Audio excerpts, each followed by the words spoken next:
মিষ্টি খেতে এখন আর বাইরে যেতে হবে না, ঘরেই তৈরি হবে সুস্বাদু মিষ্টি। আসসালামু আলাইকুম। গুঁড়া দুধ দিয়ে খুব সহজেই তৈরি করতে পারবেন গোলাপ জামুন মিষ্টি। গোলাপ জামুন তৈরির জন্য প্রথমে একটি ডিম ফেটিয়ে নিচ্ছি। এখন মিষ্টির ডো তৈরি করব। একটি বাটিতে হাফ কাপ গুঁড়া দুধ, 1/4 কাপ ময়দা, 1 চা চামচ বেকিং পাউডার, 1 চা চামচ ঘি নিয়ে নিচ্ছি। তারপর ফেটানো ডিম দিয়ে ভালোভাবে মেখে নেব। সফট এবং নরম একটা ডো তৈরি করতে হবে। ডো শক্ত হলে মিষ্টি ফেটে যাবে। মেখে নেওয়া হয়ে গেলে আবার 1 চা চামচ ঘি দিয়ে 10 মিনিটের জন্য রেস্টে রেখে দেব। 10 মিনিট পর হাতে সামান্য ঘি লাগিয়ে 2 হাতে ডলে ডলে মিষ্টির শেপ দিয়ে দিব। আমার সবগুলো মিষ্টি রেডি। এখানে পুরাটা ডিম আমার লাগেনি, কিছুটা বেঁচে গিয়েছে।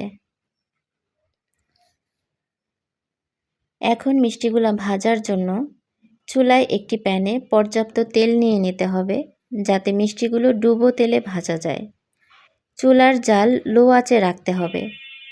তেল হাতে সহ্য হয় এমন অবস্থায় একটা একটা করে পুনরায় শেপ দিয়ে মিষ্টিগুলো তেলে ছাড়তে হবে। প্লেটে রাখার কারণে মিষ্টিগুলোর শেপ চ্যাপ্টা হয়ে গিয়েছিল। চামচ দিয়ে উল্টিয়ে পাল্টিয়ে একটু সময় নিয়ে ভাজতে হবে, যাতে মিষ্টিগুলো ভালোভাবে ভাজা হয়।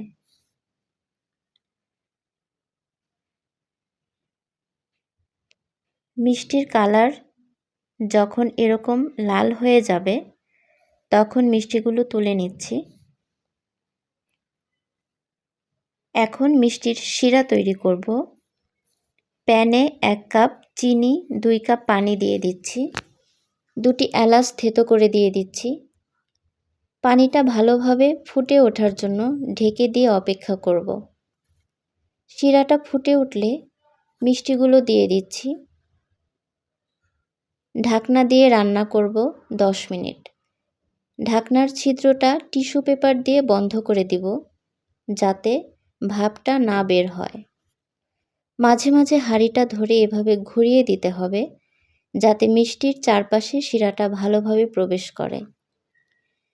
10 মিনিট পর ঢাকনা উঠিয়ে 1 চা চামচ ঘি দিয়ে পুনরায় ঢাকনা দিয়ে রেখে দিব 1 ঘন্টা। চাইলে আরও বেশিক্ষণও রাখতে পারেন।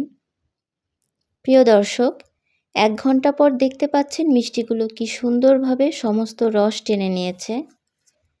খুবই সহজে এই মিষ্টিটা বানিয়ে নিতে পারেন।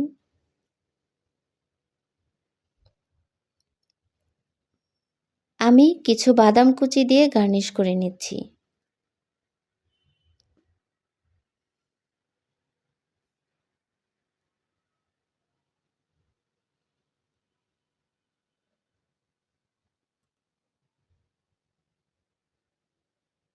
দর্শক, দেখুন মিষ্টিগুলো কতটা সফট হয়েছে।